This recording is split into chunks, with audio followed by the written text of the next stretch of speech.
O tema da palavra de hoje é o mapa para encontrar Jesus. Onde é que está o mapa? Qual é o mapa? O mapa está na Bíblia. Qual é esse mapa? Existe um mapa para encontrar Jesus? Existe. Existe um mapa para encontrar Jesus. E nós vamos falar, mas eu já encontrei. Glória a Deus.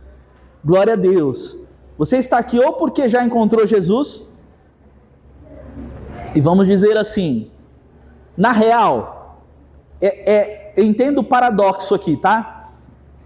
Nós por nós mesmos não podemos encontrar Jesus, é Jesus que nos encontra. Mas existe um mapa, um indicativo, uma forma de você, peraí, Jesus está onde? Há como você descobrir, porque Jesus está evidente. Jesus está brilhando, Jesus está latente, Jesus está aqui, Jesus está vivo. Onde está esse mapa? Esse mapa está disponível para a gente mostrar esse mapa para as outras pessoas, é sobre isso que a gente vai falar. E qual vai ser o texto que nós vamos usar como referência? Mateus 5, a partir do versículo 1. Você sabe que eu venho ensaiando, né, figurativamente, mas eu nunca preguei sobre este texto especificamente, mas eu sempre tive no coração que um dia eu iria pregar sobre isso especificamente. Eu queria ter um tempo para falar, para usar esse texto como referência e pregar sobre o Sermão do Monte. Quem conhece o Sermão do Monte já ouviu falar? O Sermão do Monte é um dos sermões mais icônicos, importantes, conhecidos de toda a Bíblia.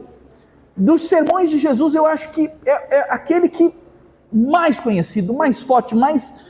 E é interessante porque você fala, por quê? Porque é de grande oratório? Não, é porque parece não fazer sentido. Parece não fazer sentido. Tem um teólogo que escreveu um livro, eu gosto muito do livro, que fala assim, O Reino de Ponta Cabeças, é o nome do livro. Porque a impressão que nós temos é que Cristo veio e aquilo que ele prega é o que para nós que estamos no mundo, ou vivemos no mundo, ou para aqueles que estavam em pecado, não faz sentido. Como é que eu vou amar o meu inimigo? Faz sentido? Não, a lei lá atrás dizia olho por olho, dente por dente. Então, se alguém fez algo mal para mim, eu vou revidar. A maioria das pessoas ainda pensam assim hoje. Mas Jesus vem e fala, se alguém te roubar alguma coisa, dê outra ainda também. Se alguém roubar a sua roupa, dê também a capa, dê alguma coisa a mais. Fala assim, leva isso aqui também. Alguém veio assim, tá, já era, perdeu. Lá no Rio eles falam, não é assim que eles falam? Perdeu. Não, como é que é? Perdeu. É assim, Andrezão? Perdeu, já era. Perdeu. É assim, o que você quer? Seu celular. Assim, fica com o celular e fica mais com esses 15 conto aqui, pra você pegar a condição para alguma coisa. Opa! Aí você fala, mas não faz sentido. Não faz sentido. Pois é. Jesus veio pregar algumas coisas que parecem para não fazer sentido. E aí vem ficar analisando, pensando, refletindo, assim, o que Jesus quis dizer com isso? Todo mundo aqui sabe, ou a maioria sabe, que Jesus, quando pregava, ele usava muito de metáforas. Ele pregava em parábolas. E ele mesmo, quando ia explicar para os discípulos, para os mais íntimos, ele explicava, às vezes o discípulo falava assim, não entendemos completamente, mestre, explique-nos, por favor. Aí ele ia explicar e ele falava, mas por que você fala em parábolas? E aí Jesus falava assim, porque o que eu falo não é para todo mundo entender. Aquele que quiser entender vai buscar, vai aprofundar, vai chegar mais perto, vai se tornar mais íntimo. Mas aquilo que eu estou pregando, quem quiser entender vai se aproximar e vai ter esse entendimento. Mas outros não vão ter.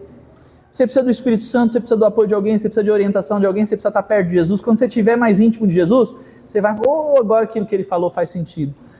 E aí, gente, de algumas coisas que eu já joguei aqui para vocês, essa parte das bem-aventuranças é algo que fala tanto para a gente. Diz assim, a partir do versículo 1 diz assim, vendo as multidões, Jesus subiu ao monte e se assentou. Seus discípulos aproximaram-se dele.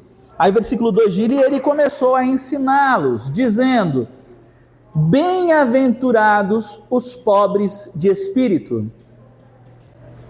Engraçado que aqui está como pobres de espírito. Eu vi em outras versões, ele está como pobres em espírito, pois deles é o reino dos céus. Pobres em espírito. O que será que ele quis dizer com isso? Eu vou ler o texto e depois a gente vai parte a parte analisando. Aí o versículo 4 diz assim: bem-aventurados os que choram, pois serão consolados. Versículo 5: bem-aventurados os humildes. Presta atenção que mesmo quem tem versões diferentes da Bíblia em casa, este é o versículo que geralmente tem uma diferença de tradução. Ou vai aparecer lá, bem-aventurados humildes, ou vai aparecer, bem-aventurados os mansos. Aí vai falar, o que tem a ver a humildade com a mansidão? Vamos conversar sobre isso já, tá? Mas bem-aventurados os humildes, ou os mansos, pois eles receberão a terra por herança. Bem-aventurados que têm fome e sede de justiça, pois serão satisfeitos. Bem-aventurados os misericordiosos, pois obterão misericórdia. Bem-aventurados os puros de coração, pois verão a Deus. Bem-aventurados os pacificadores, pois serão chamados filhos de Deus. Bem-aventurados os perseguidos por causa da justiça, pois deles é o reino dos céus. Bem-aventurados serão vocês quando por minha causa os insultarem, os perseguirem e mentindo disserem todo tipo de mal contra vocês. Alegrem-se e regozijem-se, porque grande é a sua recompensa nos céus. Pois da mesma forma perseguiram os profetas que viveram antes de vocês. Nós vamos até aqui, nessa primeira parte, e aí nós vamos conversar um pouco sobre cada uma dessas bem-aventuranças. Bem-aventurados os pobres em espírito, porque deles é o reino. O que significa ser pobre em espírito? O que significa ser pobre? Aí vai um professor, né? O que significa? Pense a respeito. Pense aí, qual seria a definição? Pobre é alguém que tem menos recursos ou que não tem recursos suficientes para viver. Uma pessoa pobre, uma pessoa que tem recursos limitados. Vocês concordam comigo? Tenho recursos limitados, tenho que viver em condições... A gente usa o termo humilde, mas está um pouco fora de contexto, porque humildade não tem nada a ver com pobreza, tá? Fala assim, a pessoa é muito humilde. Gente, eu conheço pobres que são um poço de arrogância. Então, na verdade, não necessariamente a humildade tem a ver com a condição de simplicidade ou de pobreza, tá? Mas quando se fala de ser pobre, é uma pessoa que depende de uma série de situações, circunstâncias, não tem recursos suficientes para viver, ou os recursos são suficientes para viver, mas com muita simplicidade, né? Uma pessoa que vive numa casa menor, numa condição menor, talvez tenha recursos limitados realmente para alimentação, não se alimenta com qualquer tipo de alimento, mas se alimenta com alimentos mais baratos, né? Nós vemos isso como agora você fala, o que tem a ver isso? Assim, por que nós temos que ser pobres em espírito? O Senhor não veio para trazer riqueza para a gente? Todos aqui nós já ouvimos falar e não vou me aprofundar na teologia disto, tá? Mas nós entendemos biblicamente falando que somos filhos de Abraão, espiritualmente falando, mesmo que você não tenha descendência, não seja judeu de sangue. A Bíblia fala que todos nós nos tornamos filhos de Abraão pela promessa e através de Cristo. Então somos filhos espirituais. Ou seja, todas as promessas feitas a Abraão dizem respeito a nós. E as promessas feitas a Abraão dizem respeito a você ter riquezas, a você ser extremamente próspero. Prosperidade é bênção de Deus para as nossas vidas. Quantos querem ser prósperos aqui? Entenda que ter provisão, a provisão é diferente de prosperidade. Isso é muito importante. Quando a Bíblia fala a respeito de prosperidade, não necessariamente significa ser rico, mas significa você ter absolutamente tudo que é necessário e suficiente para você viver bem. Eu preciso morar numa mansão com 52 quartos? Eu e a minha família de 4 pessoas? Não. Tem gente que vive? Tem. Precisaria? Não. Né? Essa pessoa que tem uma mansão e que vive numa mansão com a sua pequena família, ela é próspera? Pode ser que uma pessoa muito rica não seja próspera, porque o que ela tem é insuficiente. Inclusive é uma pessoa que não vive, é uma pessoa que provavelmente vive infeliz, é uma pessoa que vive com medo das circunstâncias, com medo de um sequestro relâmpago, com medo de uma série. Se a pessoa não tem Deus, o que a gente precisa principalmente para viver em prosperidade e bem e nada nos faltar é Deus. Quantos conhecem Salmos 23? Salmos 23, versículo 1. Ô, gente, até quem não conhece muito de Bíblia sabe, está escrito lá, o Senhor é o meu e nada me faltará. Uma das traduções mais certeiras desse texto traduzido do hebraico é: o Senhor é o meu pastor e ele jamais me faltará. Porque se eu tenho o Deus, Criador do universo, como meu pastor, como meu Senhor, como minha família, como meu pai, eu preciso me preocupar com alguma coisa? Quem já viu aquela frase de caminhão, né, de para-choque de caminhão, que diz assim: eu não sou dono do mundo, mas eu sou filho do dono. Quem já ouviu? Já ouviu essa? Sou filho... Aí você fala, por que essa frase tem um efeito interessante? Porque, gente, eu sei que dentro da história de cada um, nem sempre todos tiveram a oportunidade de ter um pai presente. Mas quem teve, assim, na sua vida, na sua infância, na sua formação, um pai presente, gente, o pai defende o filho. Eu lembro do meu pai quando ele ficou sabendo que tinha um menino me enchendo o saco lá, querendo me bater na escola. Aí ele falou assim: vou te ensinar que você precisa se defender. Aí ele me ensinou: pega alguma coisa, um pano, alguma coisa, segura firme, que tua mão tem que estar firme. Mas se a pessoa vier te bater, não deixa te bater não, tá? Você tenta, na medida do possível, não aceitar uma situação como essa e não entrar em briga. Mas se tiver que brigar, você tem que saber bater. Porque você tem que ter, aí ele fala: coloca alguma coisa na mão, firma bem a mão e dá um soco bem dado. Que às vezes um soco bem dado é suficiente para a pessoa desistir da briga. Olha só, né? O pai se colocando assim: eu preciso ensinar meu filho a se defender e preciso defender meu filho, porque o pai defende. A pessoa fala assim: eu não sou dono do mundo, mas eu sou filho do dono. O que significa? Eu preciso ter medo de alguma coisa. Eu preciso achar... Gente, se o meu pai é dono de todas as coisas, se ele tem todas as riquezas, eu preciso ter medo de ficar pobre? Eu preciso ter medo de faltar alguma coisa? Eu preciso ter medo de passar fome? Não, porque o meu pai é dono do mundo, é dono de todas as coisas, ele é o criador do universo. Então é questão de confiança. Aí você fala: mas peraí, você estava falando de ser pobre em espírito e agora você está falando de riqueza, mas parece Gente, eu sou professor de língua portuguesa de formação, amo literatura e amo a figura de linguagem chamada paradoxo. É isso, esse é o paradoxo. Como assim? Paradoxos são coisas que parecem ser opostas, mas elas têm sentido, né? O grande exemplo de paradoxo, para vocês entenderem, é quando, por exemplo, em Coríntios 13 fala... Aí eu vou misturar, porque aí tem um cantor, um compositor que misturou Coríntios 13 com um texto poético de Camões. E aí o texto fala, quem já ouviu aquele louvor, quase um louvor, né? Ainda que eu falasse a língua dos homens e a língua dos anjos, se não tivesse amor... Tem um poeta urbano aí que pegou o texto da Bíblia e juntou com Camões. E aí Camões fala que o amor é fogo que arde sem se ver. Estava explicando isso para o meu filho, que ele estava estudando figura de linguagem. O amor é fogo que arde sem se ver. Quer dizer, o amor pega fogo. Imagina alguma coisa pegando fogo aqui na sua frente. Está ardendo fogo, mas você não vê. Se está pegando fogo na sua frente, você não vê?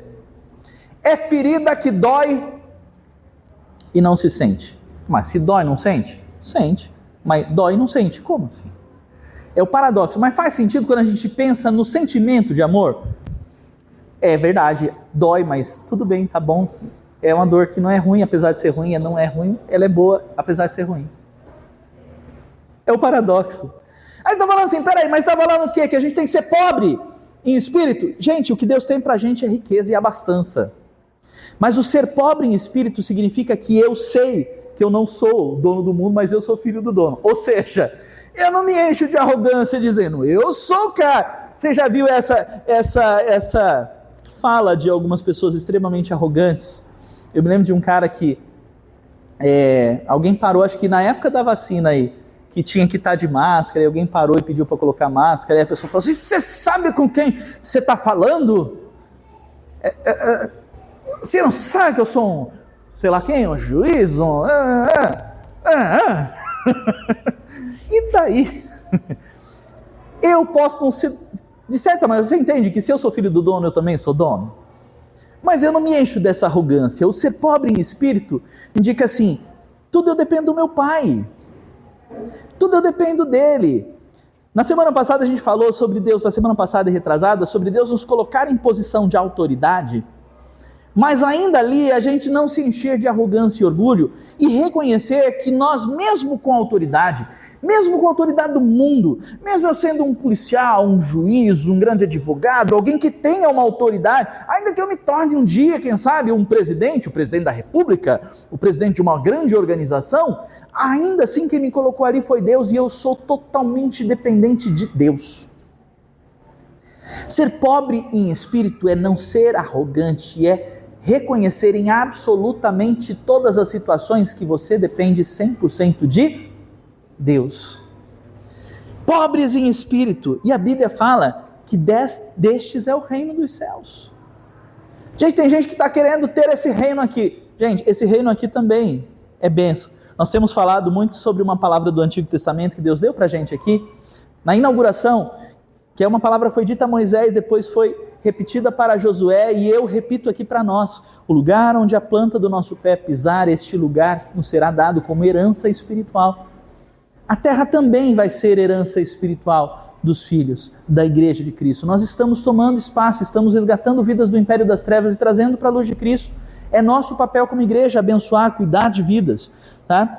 Mas o reino que nós ambicionamos ter, o reino maior, é o reino dos céus. E a Bíblia fala: se você for pobre em espírito aqui, se você for completamente dependente, está vendo que parece não fazer sentido? Porque para eu ter posses eu não preciso ter dinheiro e ser alguém?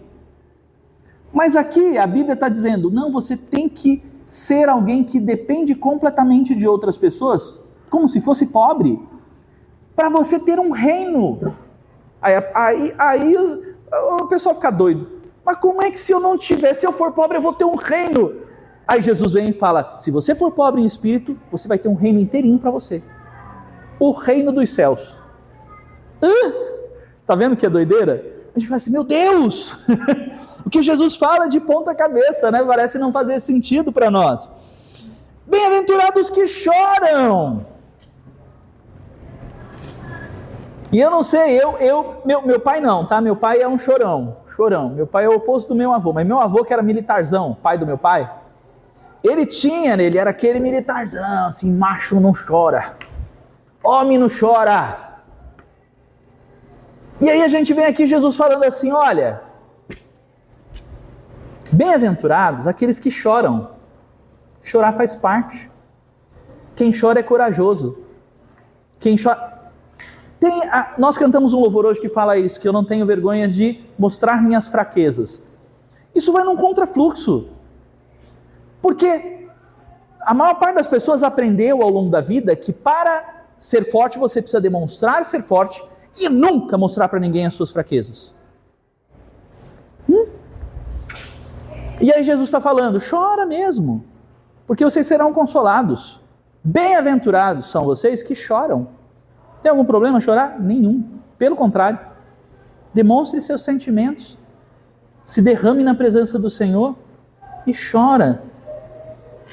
Tem gente que está precisando chorar aqui mais um pouquinho, gente, para limpar. Tem problema? Chora. Está sentindo um aperto no coração e aí você fala assim: não vou mostrar minhas fraquezas para ninguém. Meu inimigo não pode me ver chorando. Minha família não pode me ver chorando. Chora, porque se você chorar você vai ser consolado. Se a gente for pela lógica, e se você fica se guardando aí e não demonstrando a fraqueza e se fazendo de forte, você vai ser consolado? Não.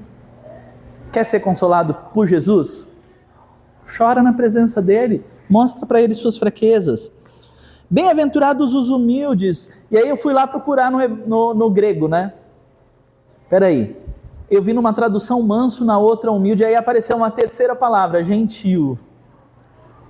Não gentil de outro povo que não é judeu, gentil no sentido de ser uma pessoa gentil. Quem já ouviu aquele slogan, gentileza gera gentileza?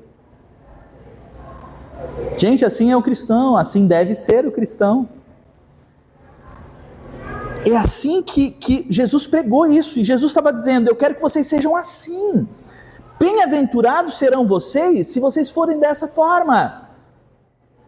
Você demonstra humildade se for uma pessoa gentil. Sabe por quê? Eu vejo muito a humildade como você não se reconhecer maior do que os outros. A Bíblia fala sobre isso, Paulo fala sobre isso. Não se considere superior a ninguém. Mesmo que você seja o cara, a pessoa, o melhor da sua área, da sua área de negócios, o melhor empresário, o melhor juiz, o melhor... Gente, ainda considere aquele que você, sei lá, o que o mundo consideraria o menor, considere ele superior a você. Um grande juiz, uma grande autoridade, o presidente da República, sendo um filho de Deus, oramos pelo nosso. Senhor o alcance. Oramos pelas nossas autoridades, governantes, que o Senhor os alcance, aqueles que não são alcançados ainda. Mas, mesmo sendo um presidente da República, a pessoa que limpa, a faxineira que limpa a casa, sei lá, quem seria, na época de Jesus, sabe quem que era considerado o pior de então assim, na sociedade, assim, e dentro da casa, do convívio dos ambientes, dos lares, sabe quem era considerado o pior, aquele que fazia o pior tipo de serviço que existia na época?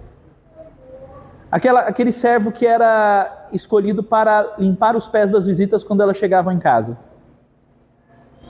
Antigamente o pessoal não tinha sapato fechado, geralmente eram umas, vou dizer papete, mas não existia, são uma espécie de sandálias e tal, ou então a pessoa andava mesmo descalço, as ruas não eram asfaltadas, ou em sua maioria não era, então se pisava no barro, se pisava na lama, se pisava, perdão da expressão, vou usar uma palavra mais chique, esterco de cavalo, de camelo, enfim.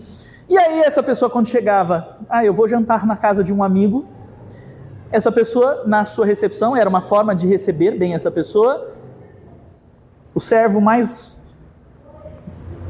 inferior da minha casa, vai e lave os pés.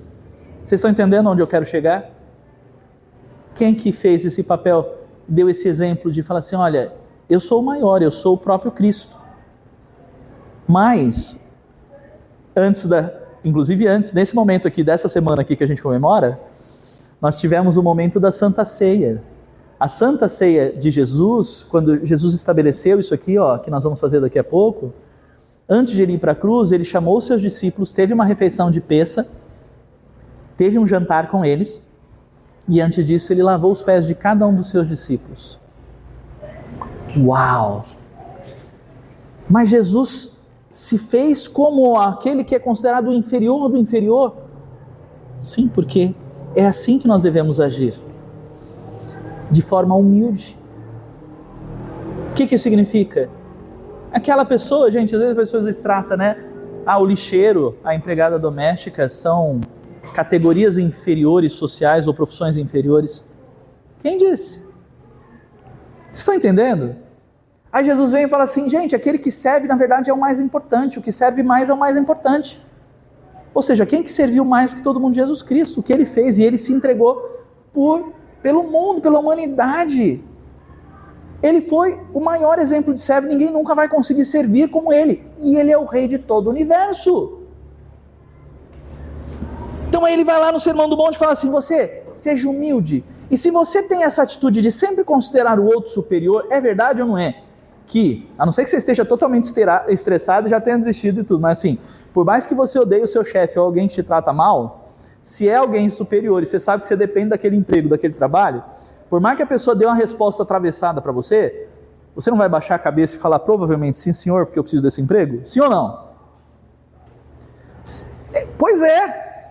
E é verdade ou não é verdade que aí a gente está numa situação de igualdade em casa, e eu falo isso confessando meus próprios pecados, porque eu já cometi esse erro algumas vezes, para não dizer muitas vezes, tá?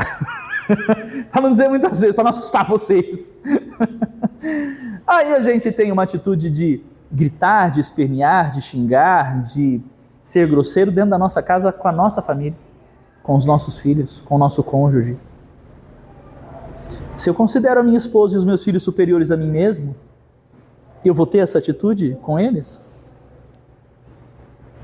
Não.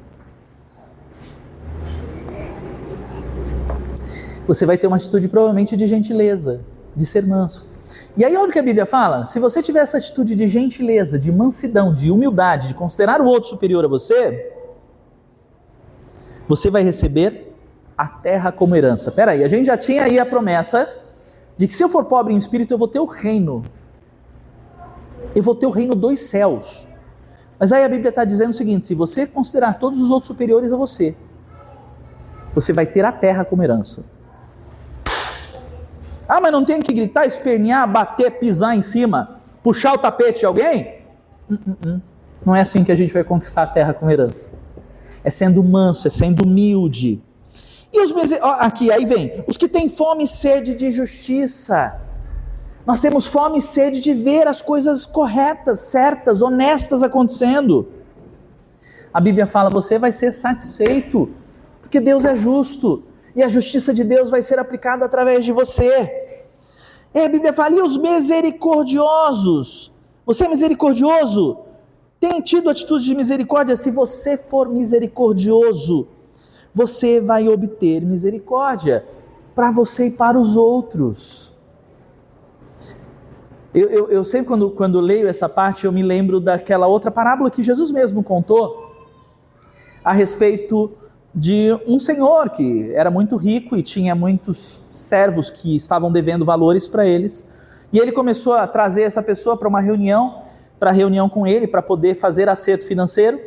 E uma dessas pessoas que devia um valor muito alto, quase um ano inteiro de salário na época, né, ele falou: vou te prender, manda chamar a esposa, manda chamar filho, vamos todo mundo. Antigamente existia uma prática de vender a esposa e os filhos para poder pagar uma dívida que a pessoa não tem condições de pagar, e aí a pessoa se torna escrava e passa a trabalhar sem salário para alguém.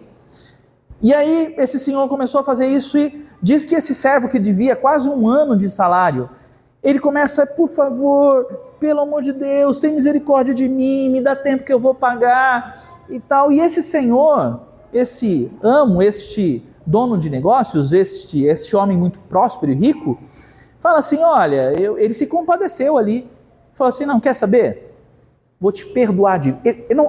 O que o homem pediu foi: me dá mais tempo para eu ir pagando. E ele se compadeceu tanto que ele falou assim: está perdoada a sua dívida. E aí a Bíblia conta que este que acabou de ser perdoado, ele sai dali e encontra um servo dele, uma outra pessoa que tinha feito um empréstimo com ele e que devia muito menos, um dia de salário, um valor bem menor.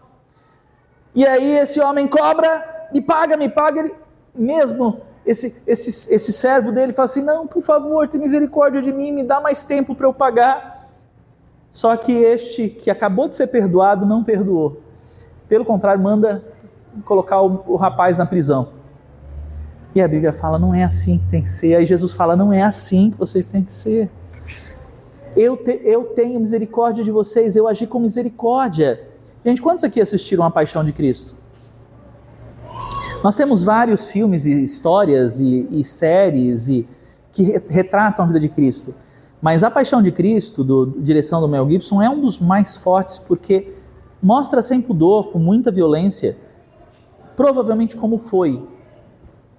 Gente, para mim a cena que, quando eu vi, que mais me doía, e a gente não entende a Bíblia, e a Bíblia descreve, tá?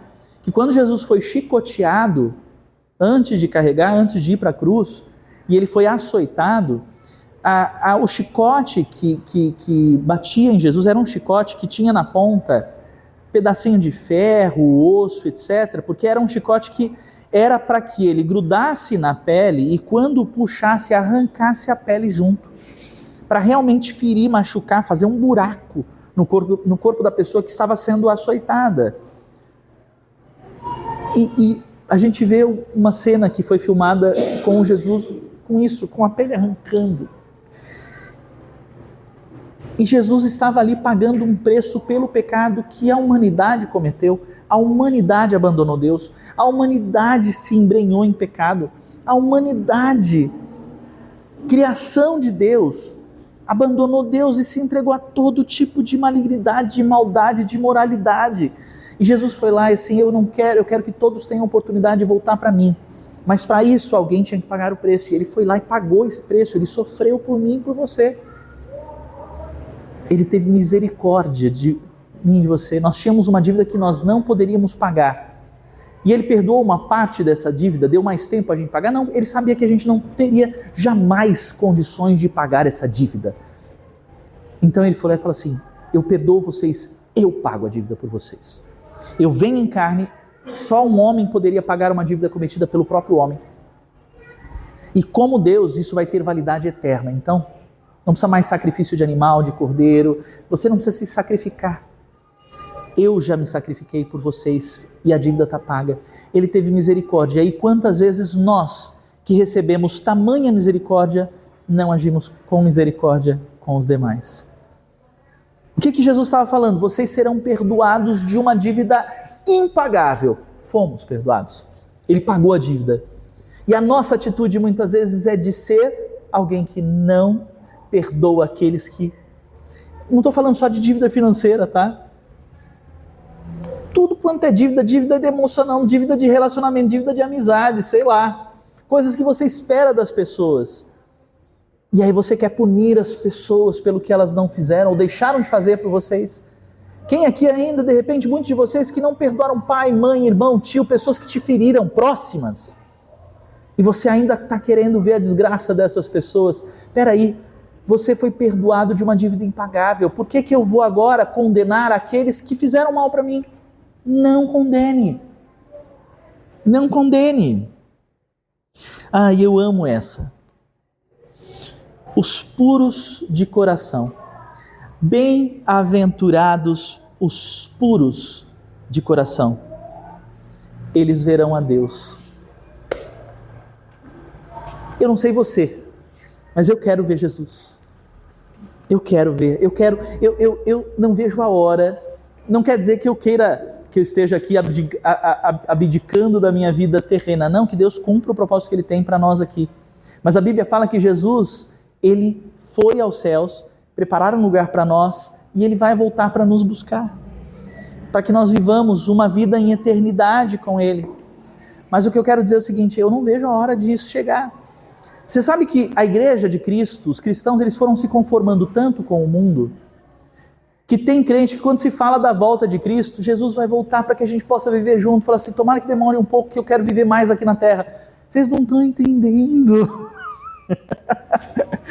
Se existe algum tipo de felicidade que a gente possa sentir aqui, que seja, uau, a maior felicidade que o ser humano pode sentir na vida, maior riqueza que o ser humano possa sentir, ter na vida, ou sei lá, o máximo de coisas que a gente pode conquistar, nada se compara com estar ao lado daquele que nos criou e viver o propósito original. O propósito original de Deus era criar uma humanidade, dar a escolha, né, o direito dessa humanidade escolher ser família com Ele, para que como nós possamos, né, ser um com Ele, para sempre, vivendo em família.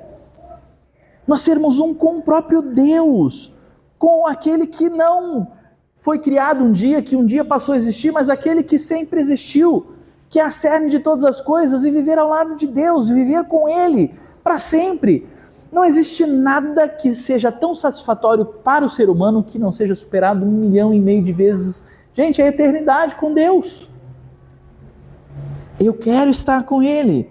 Eu quero estar com Ele, eu quero ver Jesus face a face.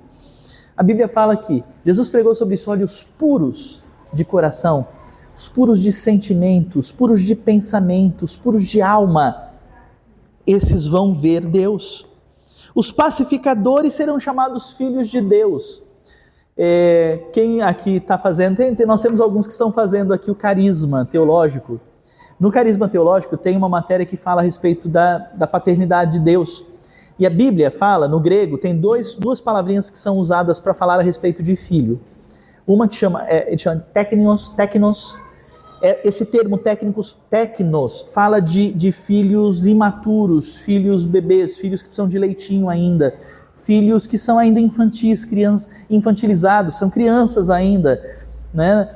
E aí, aqui não está falando desse tipo de filho, aqui está falando sobre filhos. Ruios quer dizer, ruios é a palavra que aparece aqui, serão chamados ruios de Deus, filhos amadurecidos, filhos maduros, filhos conscientes de quem são, filhos que sabem qual é a identidade deles.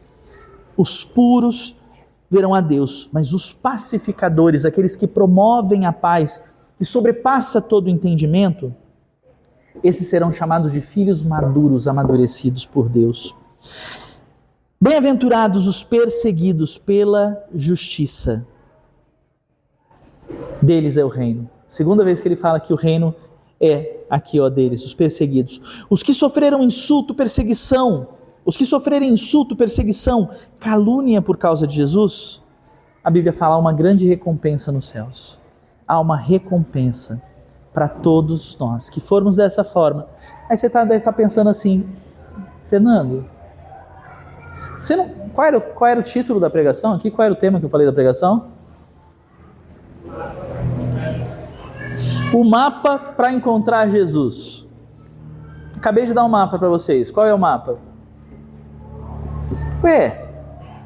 Não, você falou várias coisas, né? Que promessas que Jesus fez, como um cristão deve ser, como o povo que vai seguir a Cristo deve ser, nós que seguimos a Cristo devemos ser.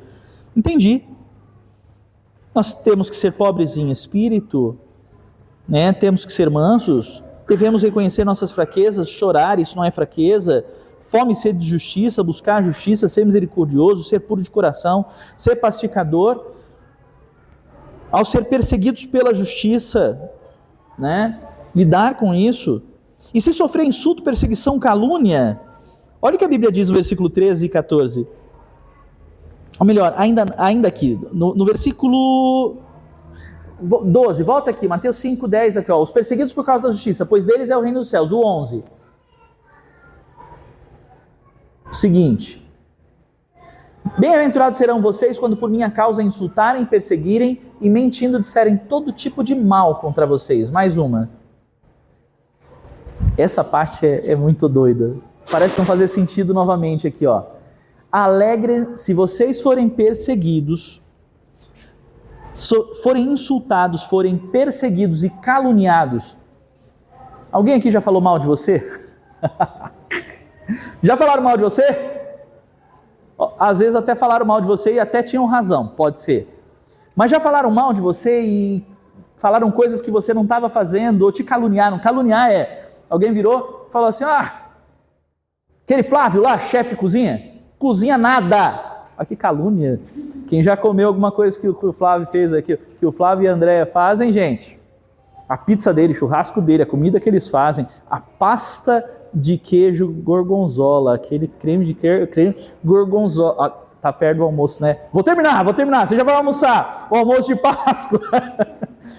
E alguém vira e fala assim, aquele Flávio não cozinha nada. Que calúnia, totalmente mentiroso, ele está tentando difamar. Imagina, mas estão fazendo isso por causa de Cristo, estão querendo denegrir a sua imagem, porque você é um servo de Cristo. Aí a Bíblia diz, alegrem-se e regozijem. Estão falando mal de você? Que legal! O que isso significa? Significa que eu estou no caminho certo. Está tendo problema, está tendo dificuldade, está tendo luta? Você acha que o diabo ia deixar Deus fazer a obra na tua vida? Deus está te trazendo aqui para inaugurar um novo na tua vida. Tudo está sendo feito novo. Por muito tempo você esteve estagnado, você esteve preso, você esteve amarrado. E agora que você está colocando as manguinhas para fora, né? Deus está tirando todas as amarras, está te curando, está curando as suas emoções. Você acha que o diabo vai deixar? Você estava lá com ele, agora você está saindo das garras dele, e aí? Ele vai tentar te deixar para baixo, ele vai tentar te colocar em depressão, ele vai tentar te convencer de que, não, você não está avançando nada, não, está na mesma, e olha, a situação está mudando, mas ele está tentando fazer com que você perca o foco. A Bíblia fala, isso está acontecendo? Está no caminho certo. Alegre-se, regozijem-se, porque Jesus é o Senhor da tua vida e a vitória está mais perto do que você imagina. Aleluia! Então alegrem-se, regozijem-se. A grande recompensa nos céus, mas a terra é nossa também por herança. O Senhor nos abre as portas, o Senhor tem nos abençoado. Gente, tinha mais coisas para pregar, mas eu fecho por aqui. Eu só quero dizer para você o seguinte: nós vamos celebrar a Santa Ceia agora. Jesus Cristo morreu, ressuscitou por mim, por você. E já vou pedir o pessoal que vem aqui o louvor para me ajudar. Quem vai me ajudar a distribuir a ceia aqui também, da mesma forma. Quem não conhece aqui ou quem não lembra... Gente, a Bíblia fala para a gente relembrar sempre, tá? O que nós vamos fazer? Nós vamos tomar um suco de uva que representa o sangue de Cristo. Nós vamos comer uma bolachinha desse tamanho, porque o pão que na peça era usado para comer era parecido com uma bolachinha, ele era sem fermento, então ele não crescia. O pão que a Bíblia fala que representa o corpo de Cristo. Nós não vamos aqui... Gente, não é errado a gente se entristecer ao ver, porque é triste, gente. Quando a gente vê uma cena de Cristo, eu fiquei tão feliz. O meu cunhado é meu genro, o marido da minha filha. Por muito tempo a minha filha esteve meio fria no Senhor, e eu tenho visto ela se chegar para o Senhor, e ela se envolveu com um rapaz, que agora ela é casada com ele, o Guilherme, é uma bênção. E...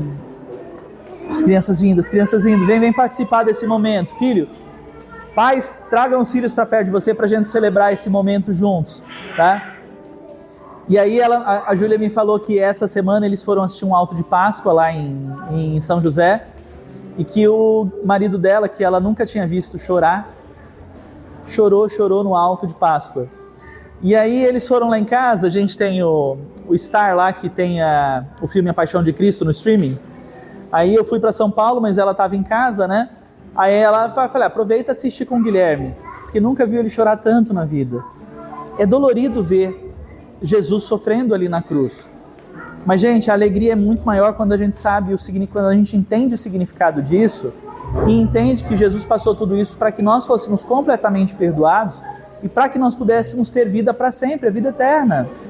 Então, assim, fomos salvos por Ele. Nós fomos salvos por Cristo. Aquele sofrimento não foi em vão. Eu acho que o senso de injustiça que a gente sente é quando alguém é injustiçado, alguém sofre, é penalizado, mas isso não tem resultado, é em vão. Gente, a morte e sacrifício de Jesus não foram em vão. Você está aqui, você é filho amado, você é salvo, você pode andar em vitória, você pode ser como Paulo orienta. Presta atenção nisso, que isso é importante. Paulo fala, tudo posso naquele que me fortalece. Muita gente usa isso como uma palavra motivacional para frente. Tudo posso, eu posso vencer tudo. Quando Paulo está falando disso, ele está falando assim, se você estiver passando por um momento de dificuldade, se por acaso você estiver se sentindo como o próprio Cristo, sendo açoitado, carregando aquela cruz cheia de feridas, em direção ao sacrifício final, se você estiver se sentindo dessa maneira, Ele está com você. Então, fique firme. Você consegue passar por uma situação de escassez temporária? Você consegue passar por uma situação de deserto, porque tudo posso, porque Ele me fortalece e Ele está comigo. E se você vier, e em nome de Jesus eu profetizo, porque essa igreja para crescer vai precisar de muita gente próspera aqui para abençoar financeiramente. Então que Deus te coloque em posições onde você vai ser muito bem monetizado, você vai ganhar muito, você vai ser próspero. Mais do que porque você já é, mas você vai ser ainda mais. E vai ter muitos recursos para abençoar a obra, para abençoar trabalhos sociais, para abençoar. Mas Deus te dando isso tudo, você não vai se tornar um metido, arrogante, metido a besta. Porque você tudo pode com Ele, que Ele te fortalece, você continua dependente dEle. O que nós vamos fazer aqui é celebrar a vitória de Cristo, que é a nossa vitória. Nós vamos celebrar a vida de Cristo, que é a nossa vida. Nós vamos celebrar isso aqui, a vitória. A história final, a gente sabe, a gente não precisa desanimar, porque a gente sabe qual é o final da história. Está vivendo situação de dificuldade? Está vivendo situação de enfermidade? Mas qual é o final da história? Deus já te deu cura. Toma posse. Deus já te abençoou. Toma posse. Vamos celebrar. Quem é que vai me ajudar aqui com a entrega? Quem é que vai me ajudar aqui? Vamos orar, vamos orar, vamos orar. Vem aqui, vamos. Aleluias. Reba chori queiri handalamai shari andaramanai sari andorobinei hiri andaramanaias. O sacrifício de Cristo não foi em vão. Não foi em vão. Entregue a sua vida a Ele. Nesta manhã, entregue mais uma vez a sua vida a Ele. Ao receber o cálice com o pãozinho, nós vamos tomar a Santa Ceia. Antes de você fazer isso, nós vamos fazer tudo junto. Então você vai receber, vai aguardar. Nós vamos fazer isso junto, mas antes você vai fazer uma oração agradecendo: Senhor, obrigado, porque se estou vivo, se tenho vida, e não estou apenas sobrevivendo, eu estou vivendo vida em abundância, e eu sei que o Senhor tem muito mais para mim. Eu quero dizer para o Senhor, Jesus, eu quero que você diga isso para Jesus: Jesus, teu sacrifício não foi em vão, eu vou honrar o teu sacrifício. Eis-me aqui, Senhor, me usa, que eu possa conduzir. Qual é o mapa? Olha só, presta atenção. Qual é o mapa que vai conduzir as pessoas a Cristo? Levanta a mão. Diga assim: eu sou o mapa. Você é o mapa. Quando Jesus vem aqui, você que chora e vai ser consolado, você que é pobre em espírito, você que é manso, gentil, humilde, você que é perseguido, mas se mantém alegre, você que tem fome e sede de justiça. Sabe como é que as pessoas vão encontrar Jesus? Elas vão olhar para o mundo e vão ver o mundo jaz no maligno, mas eis que de repente eles vão olhar para Gislaine e vão falar: uau! Pobre em espírito, não tem vergonha de reconhecer os próprios erros, busca a justiça, sempre tem fome e sede de justiça, é mansa, considera todo superior a ela mesma. Eu estou vendo Jesus na vida dela. Como é que eu chego em Jesus? Através da Gislaine, através do Flávio, através de vocês, através de mim. Nós somos o mapa. Então você vai tomar essa ceia e vai falar: Jesus, eis-me aqui, me usa. Teu sacrifício não foi em vão. Me usa como um mapa, para que as vidas que estão perdidas possam encontrar Jesus através de mim. Elas possam olhar para mim e falar: já sei, há uma luz ali. Essa luz que está brilhando na vida desse irmão é o mapa. Jesus está ali. Você é o mapa que vai conduzir as pessoas a Cristo. Ao tomar a Santa Ceia hoje, diga ao Senhor: teu sacrifício não foi em vão. Eis-me aqui, envia-me a mim. Amém?